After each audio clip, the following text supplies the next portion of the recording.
All right, so welcome to the Best You London 2021, February 6th, 2021. Wow, it's already the first week in the second month of this year, and got so many amazing people putting out some amazingly high quality products, etc., and services. And I know that this is my friend Diana Israel. We are both coachees in Vishen Lakhiani's brilliant baby think tank of what he calls premium coaching, which is now in its first inaugural year. At the end of this, there will literally be only 60 graduates of this prestigious group internationally. And so grateful to be a part of this. Diana, I've I guess christened her as a maverick. She's one of these beautifully amazing women at 74, looking drop dead gorgeous, and has worked in some amazing capacities in different corporations around the world.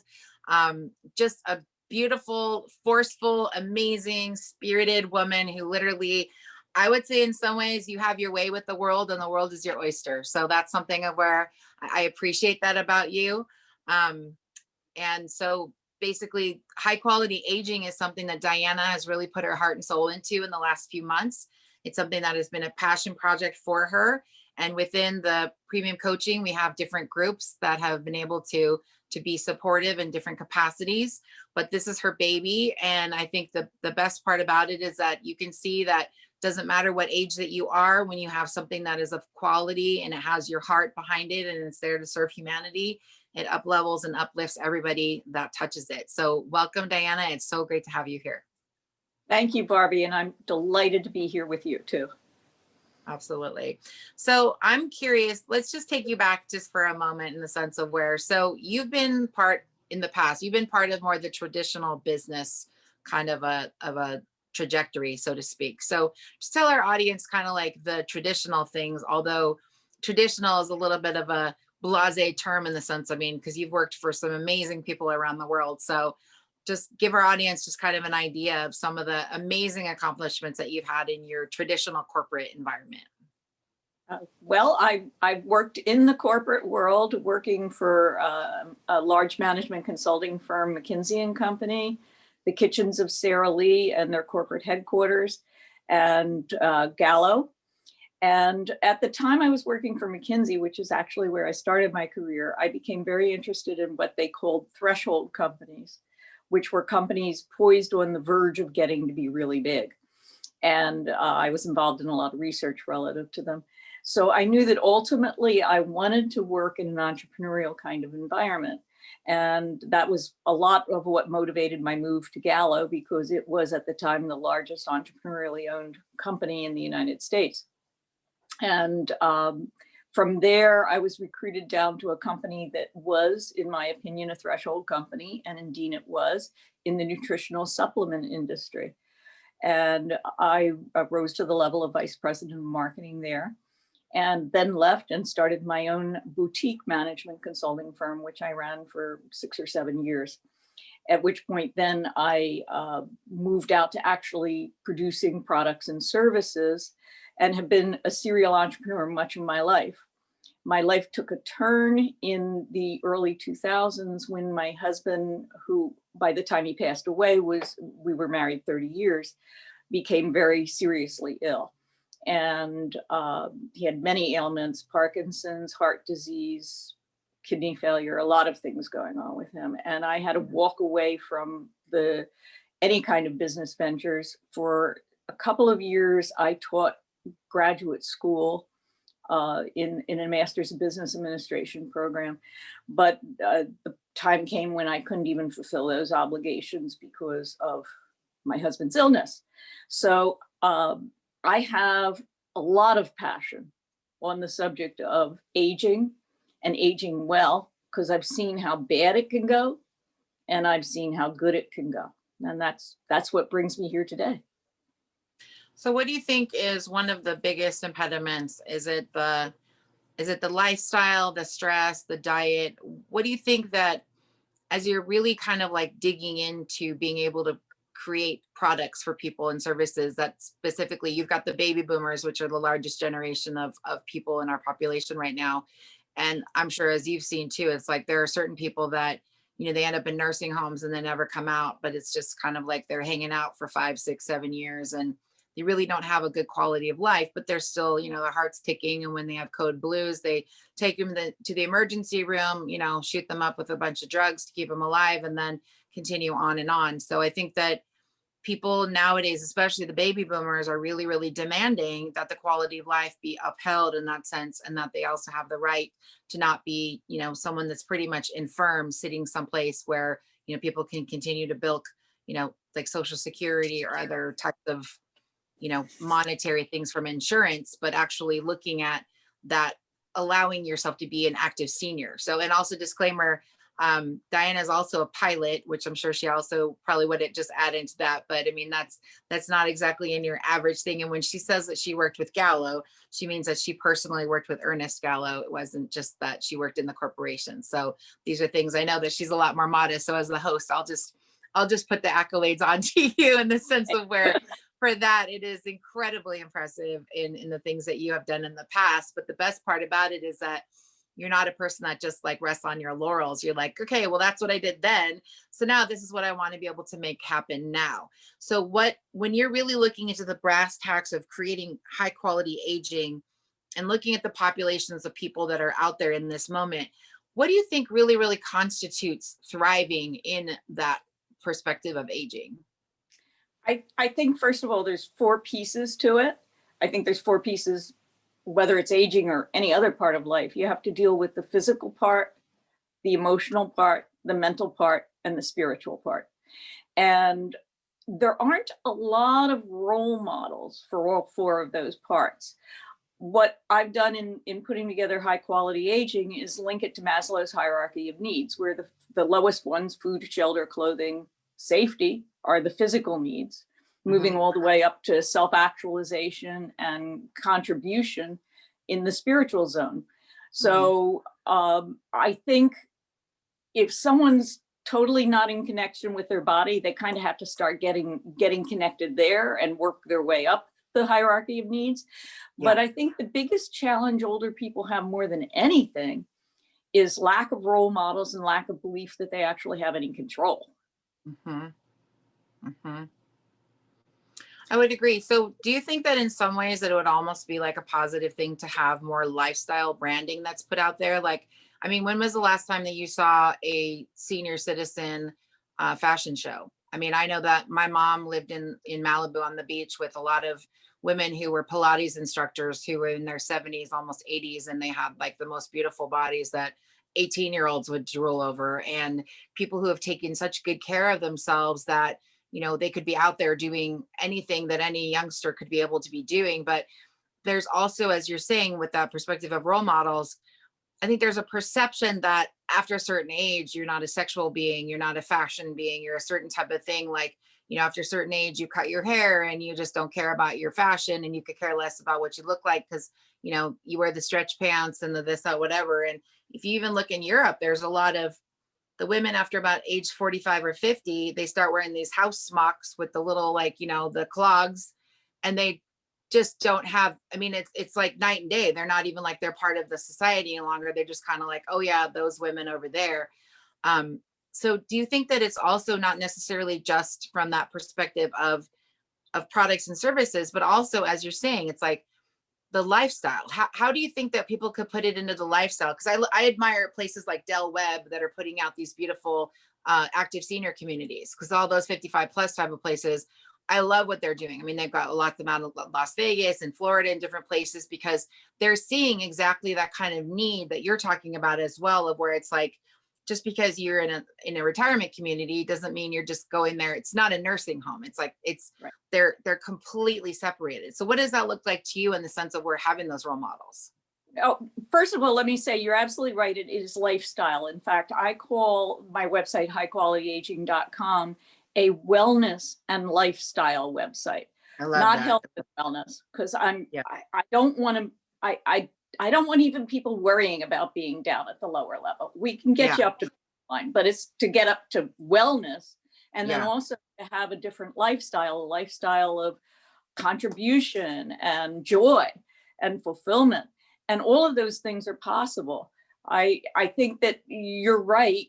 The way some older people present themselves physically in terms of dress and everything else is part of what makes them invisible. I think also, unfortunately, the aging process makes it a little invisible too, as our hair turns white and our eyebrows turn white and our eyelashes turn white and things like that. There are ways to deal with it, but a lot of people, even in these over 55 active retirement communities, because I live in one, who give up. And giving up on yourself is just unacceptable to me. I am fighting the battle to have people care. Now I'm wondering, as you're kind of talking about that, I remember it was Alec Baldwin and Meryl Streep did a movie called It's Complicated. And it was kind of like about like, dating after the 50s and 60s. And, it's also possible too, and I don't know whether or not this would be something that you would kind of have as a side note, et cetera. But I really, really like this idea about lifestyle, because even like well, you can't tell, I love designer clothes. So, I mean, today I've got my Versace shirt on and my duster, but it's just designer clothes are things that just, they make me happy. I love the wearable art aspect of it. It's not about the price. It's about the wearable art of somebody that I feel like is a designer. And so I think that, there's a cult brand called Supreme. And I think I sent you some of the pictures of some of the people in Japan. And they call these people hype beasts, of where they call them the oldest hype beasts, but there are these women in Tokyo and other places of where they rock the haute couture, like not the pret-a-porter, not the wearable that you can get off the rack, but they wear the couture that comes off the runway, and they're 80. There's one lady who was in China. She's a DJ, and she's just, she's out there scratching at nightclubs and things like that. And I don't necessarily think it has to be that extreme, but by the same token, I look at women like that and I go, good for them. Like, good for them. That is freaking amazing.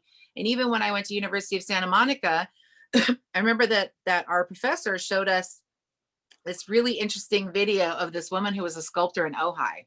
And I think she was in her 80s, and she's talking about all the lovers that she had, and how she had all these different like young men that, they were in relationships for maybe 6 months to a year or something like that. But her philosophy was just, she said, I'm going to keep having sex until I die. That's just something to me of where it's a part of life. It's natural. It makes my life beautiful. And I have all these beautiful people around me who want to share this part of my life with me. And so I think that without things being lascivious or seedy and things like that, maybe there's also a portion of it of where within high quality aging that you could also bring in those other lifestyle brands of where, money talks and BS walks, like they say. You could bring in this where, having more people who in the Hollywood movie studios, a more demand of like, we want to see more movies that represent our age category. We want to see vital, amazing stories of where it's not you're just the grandpa with the grandkids and, you're just sitting on the couch in a Barca lounger with a beer. There's so many other things of where a lot of the people that I know who are seniors, they're traveling around the world. They go on safari in Africa. They're doing this, they're doing that. I mean, obviously pre-pandemic, and my mom lives in a beautiful retirement community with that kind of stuff. But how could that, because I really love this lifestyle. I think that honestly, to me, that is going to be the juice. And I like the fact that it's not the health and wellness, it's the wellness and lifestyle. I really love that portion of it, because that lifestyle is something of where when you brand something, like when we watched Mae Musk be interviewed by Vision, you could see the luminosity in her face. You could see the beautiful, furnishings. I mean, even looking at your background right now, you've got this gorgeous bookcase, you have a beautiful chair. Everything about you is opulent and gorgeous. And it's very obvious that in your life, you like things of beauty, and that you're focused on making sure that that's something that you surround yourself with. And not the idea that somehow you just kind of get parked in a nursing home somewhere where there's a second person and you're dealing with someone's TV that annoys you and you eat food you don't like. Right. That's absolutely right. And yes, Mae Musk is a good role model and helps create a picture in the minds of people, even those of you who are younger than baby boomer generation, of what is possible as you get older. I know I personally was inspired by some people along the way, even my mother-in-law, who has also passed away, but at 85 she was still walking 2 miles a day, winning money, playing bridge, and she was the most aggressive Scrabble player ever.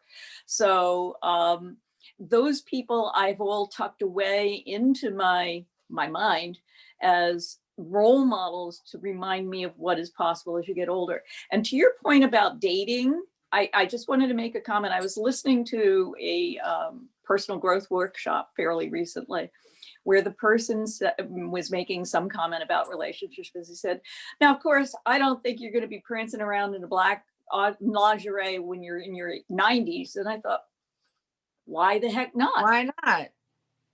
Who cares? That's right. I mean, I was kind of following along really happy and yeah, but it's like, wait a minute. No, I reject that idea. I'll be wearing black lingerie if I want to. Well, and that's what I think is also looking at that from the personal choice. And as you said, it's like, but I think the best part is that, and especially this is why I call you Maverick, is that you're not doing this for other people to follow you. You're doing this because this is what you want to do. And I think when it comes from within, it's the same thing of where I don't dress for other people. I dress for myself. And if I dress for myself, then I present a certain energy that I feel confident being able to present myself. And as you know, I like to experiment with wigs and different kinds of costumes and things like that, just because it makes me happy. It's not because it's like, oh, look at me. It's just something, the other day I did a workshop and I was a blonde, and sometimes I'll show up with a black wig and sometimes I'll show up with this, etc. But it's that whole thing about if your life is this, it's this portrait, and it's your life is your masterpiece, and every day it's your studio. The best part about hair and makeup and fashion is that every day you can take it off and you can start brand new. It's not Botox, it's not Rejuviderm, it's not, I think that's the other part that I think is a little bit dangerous. That I live in Orange County in California, and especially the South Orange County women and like the Rancho Santa Fe. There's a ton of the silicone, ton of the Juvederm, a ton of the fillers, and the things like that. And I think what ends up being kind of detrimental to the aging process is that most of those women start off with one or two things, but then it becomes a slippery slope of where then they start doing this and then they do that and then they do this. And then it gets to a point of where they're unrecognizable. Like they literally don't even look like themselves any longer.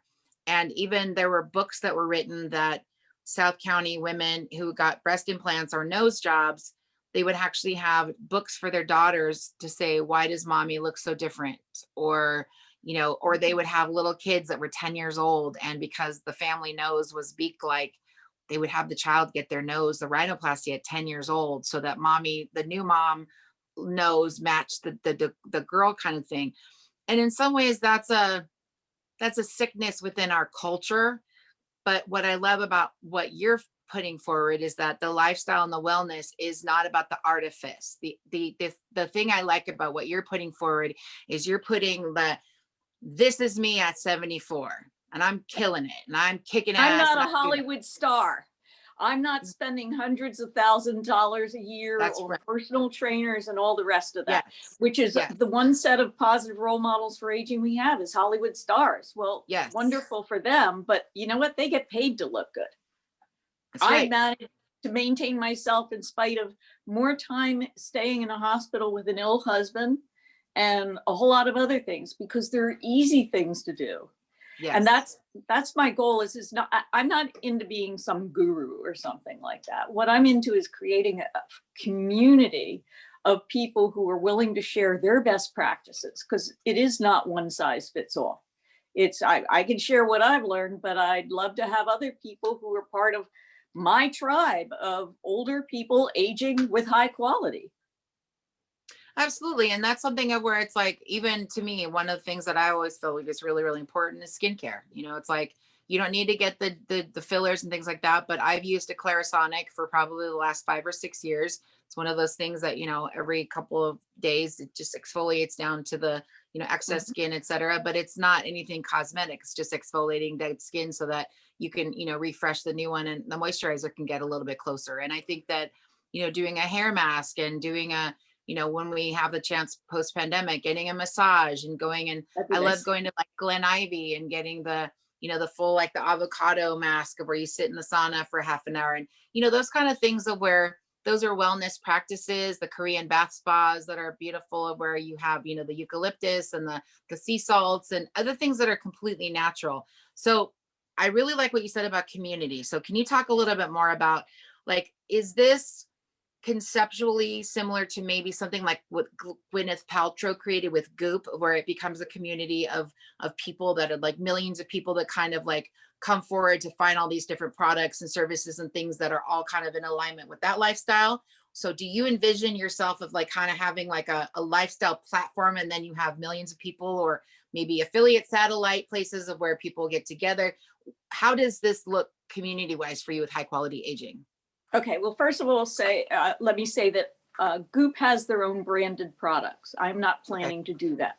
I Okay. will refer people to sites like Amazon where they give you about a tenth of a penny for any purchase, but I'm recommending Sure. those items because I use them myself. Gotcha. My purpose is quite honestly to build a community. I would love this website to go on long after I'm gone, and this business to go on long after I'm gone, because I genuinely want to assist other people at living with high quality.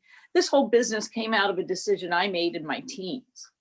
I Mm, I I looked at my family genetics. My mom died at 63, my dad died at 56, and I thought, mm, "Oh, I'm in trouble. I don't have too many years left at my mm, teens."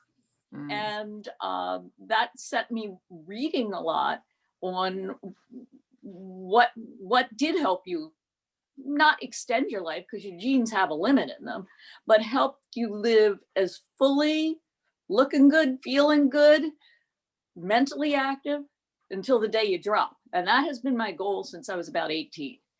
And yes, I've done all these other accomplishments in the business world. Yes, I'm a pilot. Yes, I'm a scuba diver, advanced open water diver. I've done a lot of things in my life because I'm committed to living fully. But I want to assist other people in finding those sweet spots for themselves. I do not want everybody to be little clones of me. I Sure. want them to be individuals. And that's part of the beauty of a community, where we share what we're doing amongst each other. We help teach each other. I mean, I'll certainly be tossing in what I've learned about. People tell me I'm self disciplined. I'm not really self disciplined. I'm very good at habit stacking. And habit stacking is something that's easy to learn. Yeah. So I'm as you're speaking, I'm imagining that in some place on your website, it needs to state that it's a legacy community. I love that. That just gave me chills because it is, I think allowing this legacy, it's almost like it's like a love song to the planet. It's like you're putting a love song for it of you're saying like, okay, I've amassed all of this knowledge and all these different things, but it reminds me of the Percy Shelley poem Ozymandias. I don't know if you remember Mhm. that one, where it's basically like, he had all this influence in the middle of, his actual life, but ultimately he thought that his power was going to go on forever. And ultimately he ends up kind of, broken in the sand with absolutely no power because, time has kind of forgotten him. But ultimately, I think that when you put something good forward in a positive way, as you're wanting to do, that legacy continues on past you. And I think that with all the biohacking that's out now with the biome and the gut biome and the opportunities for things, you've got, I know that there was just the whole stem cell documentary that Dave Asprey from Bulletproof Coffee and his wife were on, Mhm. and Vishen Lakhiani got it done, and a couple of other people that were also, kind of the more millionaire, like biohacker type of people, but they actually are getting stem cells pulled out of their spinal cords and they're being redistributed in their entire bodies. And it's having these miraculous like experiences, and you're not having to do any kind of surgery where you're transplanting anything foreign out of your body. It's literally using your own stem cells for those type of things. So the life expectancy of the person today that's working with high quality aging could be in the 80s and 90s, whereas you might have it to the point of where it gets to a point of biohacking where you have people with in their hundreds of where they have that opportunity.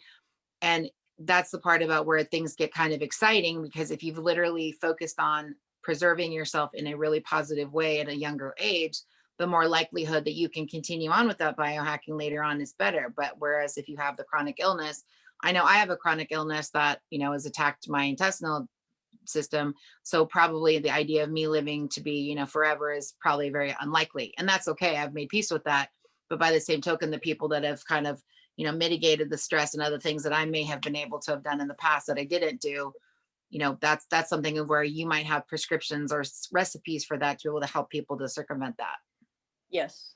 And actually you hit on 2 points that are important relative to what I would hope that high quality aging will accomplish. First of all is I do want to see the discussion on aging and longevity disrupted. It's not about how many years you live, it's how well Yeah, you live whatever that, years you live. that's right. And certainly science is great at being able to extend our lives, but let's do it in a way that's productive, Yeah, purposeful, yes, joyful.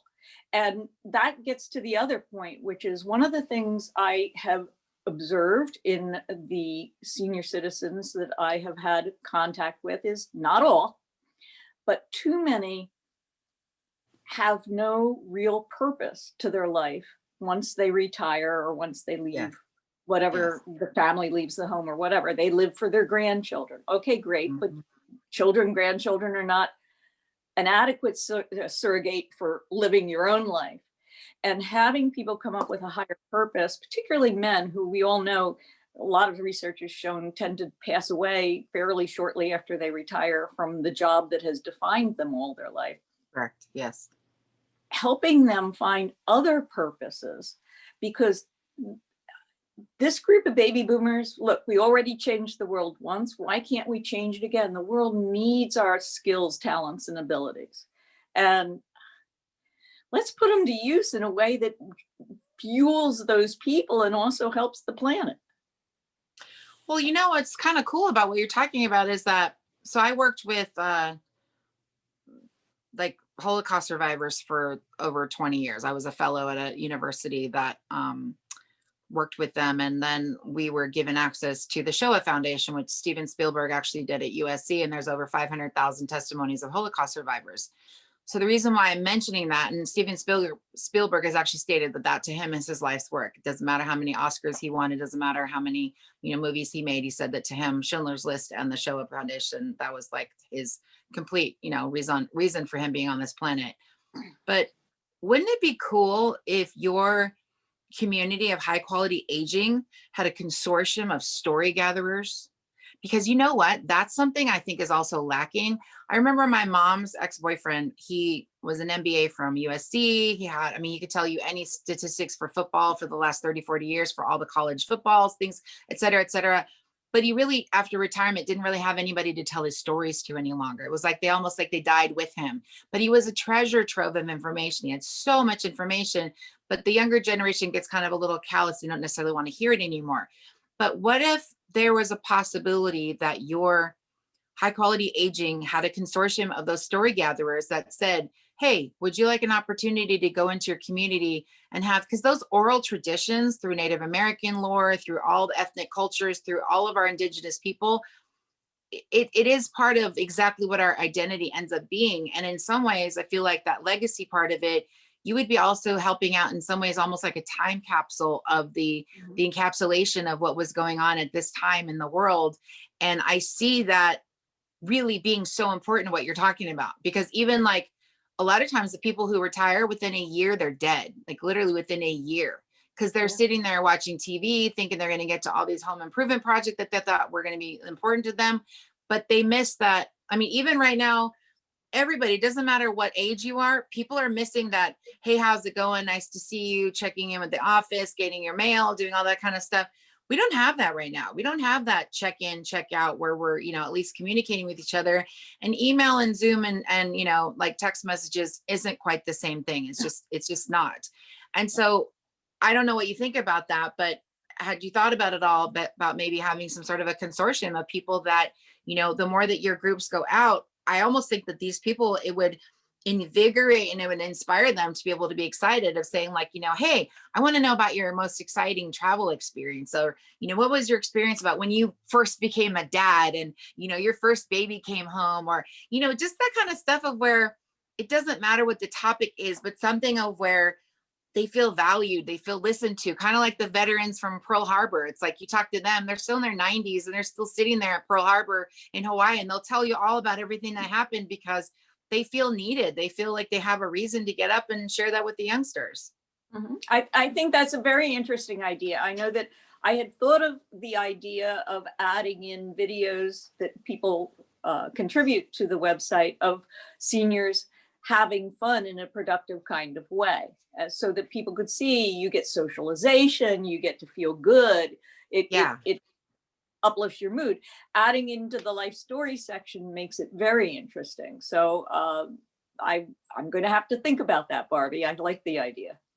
Yeah, and it's like, even though, I mean, they're a pop culture idea that apparently, Kris Jenner of the Kardashian clan, she had an episode of where her family wanted to gift her a legacy video where they basically went through like what it meant for them to have her as their mom, and they wanted her to chronicle her life stories, so the things that she had done and the things that were milestones and important to her. And so I just thought to myself that that's, I mean, I don't know how much more public that their life can be than being out in the world the way they've been. But by the same token, I'm sure that there's personal special nuggets that are only for the family's eyes only, that, maybe things that are important. And when you really think about it too, the other thing that is different with your generation versus my generation and the generations coming up is that we have all of these photo albums, and we have all of these Kodachrome slides, and we have all these documentations. And I know in the 80s, when I used to go do research, it was microfiche. So we had microfiche, right? Well, microfiche has been gone for, I don't know, 20 plus years. And then we had, you went from the floppy disk to the 3.5 drive to the, the drive list, and then to the flash drive. And we've gone through all these different incarnations, but a lot of them aren't compatible either. And maybe that's also finding those like little people in the communities also that have the ability to kind of transpose some of those things, because looking at those things, my mother went on a family trip to go back to Latvia, where my family had to flee during World War II. And she was able to go to the archives in Riga, Latvia, and see like my mother's or my grandmother's passport picture and some different information. I found out that 3 of my former relatives were martyrs in Latvia in 1918 with the Bolsheviks, where they were shot in a fire line because they were Lutheran ministers and they refused to give up God. So it was those kind of things where I thought, wow, that's a really fascinating, kind of a concept. So maybe in addition to the consortium part of it, it's also it's allowing that role model to be there. And then you could have even like people who were like the highlight of the month. And, you have the lady who's 82 and in Texas with her bouffant hairdo, and she's hula hooping, and, she's got her cute little pink lipstick and her blue eyeshadow, but she's rocking it. And everybody knows that, oh, grandma's going to do her 1,000 hula hoop things or whatever else. But it almost could like also be something of where it becomes a fun thing. You're not having to, focus on it, but it's great. Yeah, well, that's actually part of my marketing campaign is things like the woman in Texas with the hula hoop, because I know that will attract attention immediately and get people interested enough to come to high quality aging. Yeah. And for those of you who are interested in taking a look at high quality aging, we are launching literally today. It is highqualityaging.com. There are no spaces. Or you can go to Facebook and search for just literally the word aging, and you'll see a logo that has HQA in teal and coral, which are the 2 colors of the company. And you can join a Facebook group there too. So there's 2 ways you can connect with high quality aging. Cool. So one of the questions in the chat was Karen Saltis wanted to know, can you go over some of the facets of what is on your website and what are some of the things that your focus is on? Yes. As I said earlier, there's 4 components to it: the physical, the emotional, the mental, and the spiritual. And there will be tips in there. There is a large community set up, and there's a topic. I don't know if we've set it up yet. I have to check what's changed overnight. But there'll be a chat for the physical, the emotional, and mental and spiritual. And we'll be putting prompts in there to have people talk about what they've learned in that area or have them try things. There's also an Instagram feed, and they're all listed on the website too, where I give weekly ideas. For example, one on a 1-minute vacation, mental vacation, another one on habit stacking, which I found so valuable. And Barbie, you mentioned skincare earlier. Exfoliation is great. I'll tell you even more important, sunblock. Now, we've all heard a lot about it, but I've even had friends in my age cohort who have had skin cancer on their faces, not conceive of the idea that I don't walk outside of the house without sunblock on. Yeah. But apparently other people do. And guess what? They suffer the consequences. Yep. So those things are very important relative to you aging as well as possible, because who wants to spend time having skin cancer removed from their face? Well, and that's something of where I love IT Cosmetics. It's one of the top 10 brands in Sephora and Ulta because they actually worked with plastic surgeons and dermatologists, and they have 50 plus in all of their foundations. So all of the foundation I'm working with right now, it's all 50 plus and it's built into the skincare. And I found that I noticed that when I had my sunroof open, my right arm that got hit by the sun, I have these like little brown spots, but my left arm that has had no sun exposure, it doesn't have any. So you go like, yeah. And even now, one of the things kind of cool too is that I know a lot of car manufacturers have actually put SPF into their frosted glass. So you even have that, you have the sun protection that is put into the glass for your car, which is, kind of a cool thing too.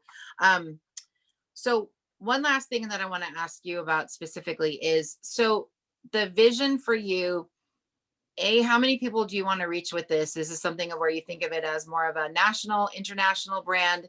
And then in addition to that, what kind of people, influencers, products, companies, services, what kind of people do you want to attract to high quality aging that would want to partner with you? What does that look like for you? Well, first of all, you already addressed one of them, which is these active retirement communities. There's several very large people who do it, whether it's Del Webb, Shea, Toll Brothers, around the United States, and that is someone there is someone I would like to reach out, because I think they would help inspire other people to join an active retirement community. I would love to partner with a financial institution that has both investment services as well as mortgage and banking services. Why? Because money's an issue for all of us as we get older and don't have a steady income from a job. So retirement planning, mortgages for our houses in our active retirement community, estate planning, and setting up trusts or other financial means to transfer wealth to future generations. These are all issues. We need people, someone with national or international clout to work with that. In terms of goals of population, and there are others too, but that gives you a feel for what I'm talking about. In terms of population, I would love to see this be worldwide. The United States has a little bit bigger issue with old people, I hate that word, and aging than some other countries. But I have talked to people of Japanese and Chinese extraction who have strong ties over with their home countries. And they say that as capitalism gets more and more pervasive in all of those countries, the respect and veneration almost of elders is falling by the wayside. So we need to nip that one in the bud as far as I'm concerned. Yeah, that's okay. So I want to ask you a random question, and I don't feel like this is something that you're necessarily going to be addressing on the website, but it's important because my mother's a retired attorney, and I know that one of the things she has stated is that she's going to be 72 this year.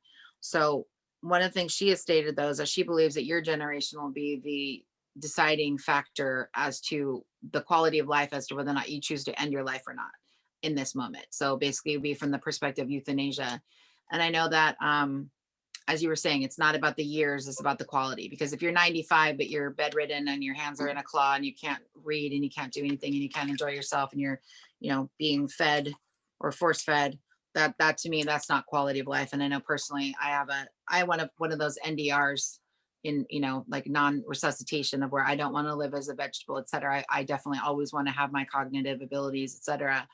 But what do you think about that, in the sense of, I know some religious organizations have been anti that because they feel like it incentivizes people to take people that are from a poverty level and make their lives less valuable, to incentivize it so they don't do that. But then the other flip side is that people say that if grandma has quite a bit of wealth and property, then it's easy to think about, oh, well, she's not doing so great, so let's go ahead and, maybe it's time for grandma to take that lethal injection, et cetera. So, I mean, there's so many nuances to that. And if you look back historically, the Spanish Inquisition was really a lot of the church basically stating that, oh, you're a heretic, So therefore, we're just going to take your land. So it became a Right. ruse for that kind of stuff. So again, I don't think you're going to probably be dealing with that because that's a very heavy topic. But I know that in Amsterdam, people are capable of their own volition, that they bring their loved ones close. And I've actually watched a documentary that was actually, in my opinion, very loving to watch that end of life, that the person had terminal cancer. It wasn't getting better. And they just said, I'm at a place in my life where I'd like to end this, and had her whole family with her, and she got the cocktail and, was done with that. And I think parts of California, you're also allowed to do that if you're, of your own volition. But I'm just curious what your In opinion is. Northern California, my husband was offered assisted suicide. Okay. It was done with a palliative care physician in a hospital. We were making the decision. That had not been anything I was contemplating. Let me make that clear. Sure. We were contemplating, should we move him into palliative care or hospice care? Because after 10 years, he was deteriorating pretty rapidly.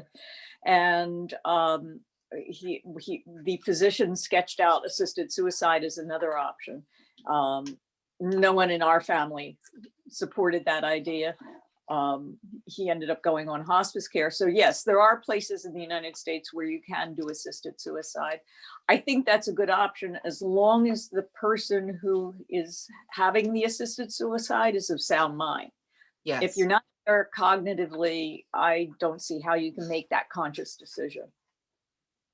Well, and that's something of where I think that, there are a lot of people that ethically, religiously, there are a lot of things of where it's problematic for different people.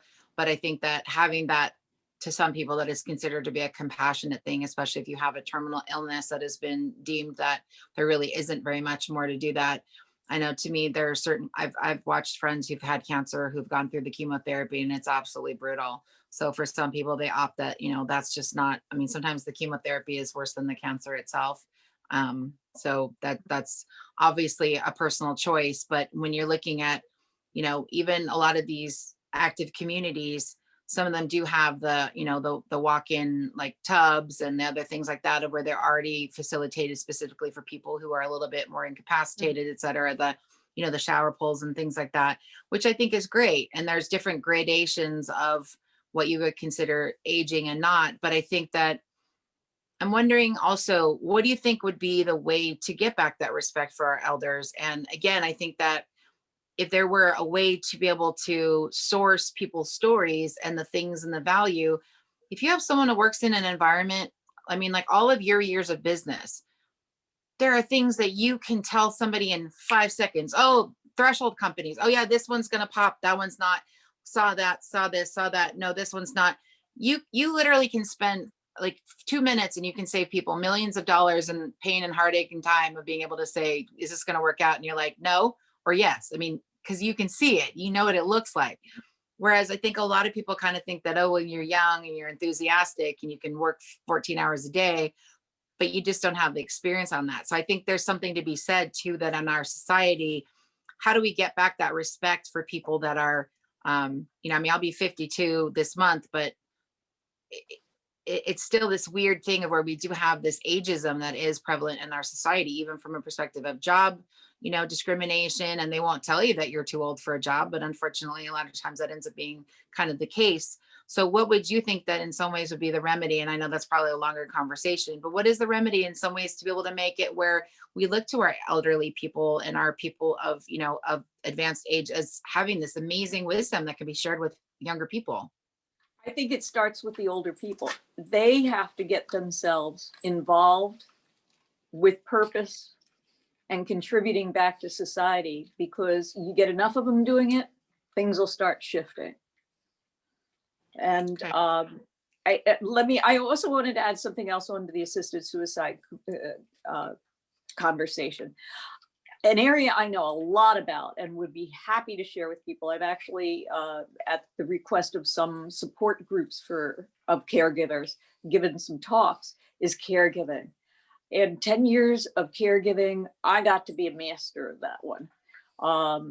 Both because one of the studies that's out there, and I say this to any caregivers, whether you're a child of someone who needs care or a spouse, there's a lot of studies that say that caregivers end up in even worse shape than the person they're giving care for at the end of their time caregiving. Oh yeah. And I was bound and determined that I honestly believe I kept my husband alive 5 years longer than he needed, than he would have been elsewise. I'm But sure. I was committed to not having a major rehab job on myself at the end to bring my health back up to even okay. So I learned a lot about what worked for me as a bare minimum to do in that long period of time where 5 minutes, any 5 minutes, I didn't know if I was relaxing or if we were calling an ambulance. So handling that and coming out of it well on the other side, I think, is a challenge for any caregiver. And maybe also looking at the respect factor of that thing, because I know like SSI and the other things, like it's such a pittance what people, it's almost offensive what they pay people who are caregivers. It's like they don't get anything that's even close to what even handles all of the, medical necessities and the supplies and things like that. And so that's something to me that I think legislatively needs to be changed, in the sense of where if you're, a lot of people are working full time and taking care of this, other person in addition to that, and taking them to their doctor's appointments and so on and so forth. And it's nice to get a little extra money, but by the same token, if you're not able to buy Kleenex and toilet paper and the, the bare necessities, because it's not possible, that's where it's, hopefully there are advocates that at some point in time can also move forward and being able to make that happen as well. Yes, I agree totally. So, but I'm super, super excited. I'm so excited the fact that this was a launch that you wanted to do now. And this is where we had talked about, the Best You London being the best time for you to be able to, launch this. I know that you've been so excited about it. And I know this really is your passion project, and you are a role model. I mean, that's the part about it that is so beautiful, is that you are a role model for other people and as to what is possible. And that's the best part in that sense, by presenting who you are, not necessarily to have anybody else be a clone of you, like you said, you're representing out there, but then I think you're bringing all these other people forward for you. And again, like you said, I think finding that purpose for people after a certain amount of time to feel like they're not disposable or that people have forgotten them. It's really, really important thing to have that connection, because community in any way, shape or form is just, it's super important. And having that support is one of the best things that we can have. Yes. So any last parting words of, I'm super excited for you. And I know you're getting great feedback from people in the chat who are celebrating your amazingness. So any last words? My last words are, if this is something that either rings true to you, or if you have a senior in your life that this rings true for, please pass on the word about high quality aging to them. Send them a link, help them connect with the website, because the way that the community will really get effective for everyone is if a lot of people are participating and sharing amongst themselves. Well, and I think also let's just send a moonshot forward in intention that you're one of the featured speakers this 2021, that Vishen Lakhiani interviews you personally, where he can bring you on so that 50,000 plus audience on this podcast, et cetera, are able to hear your amazing message, so that it's something that also brings widespread notoriety to the message that you're bringing, because a lot of those Mind Valley people are also going to be where you are in probably the next 5 to 10 years. And then also light ahead that I still think that, May Musk collaboration is in the works as well, because I think you guys would be thick as thieves. That's what I think personally. So, all right. Well, thank you so much, Diana, for coming. And then Karen, thank you. You can stop the recording and then I will send it to you as well. And such a delight to talk to you. I adore talking to you on a regular basis on our Telegram group, but this was amazing. And I'm so proud of you for your birthing your new entrepreneurial baby. And I kind of suspect this probably won't be the last. So. Well, thank you, Barbie. It was a pleasure to be here with you. Absolutely. All right.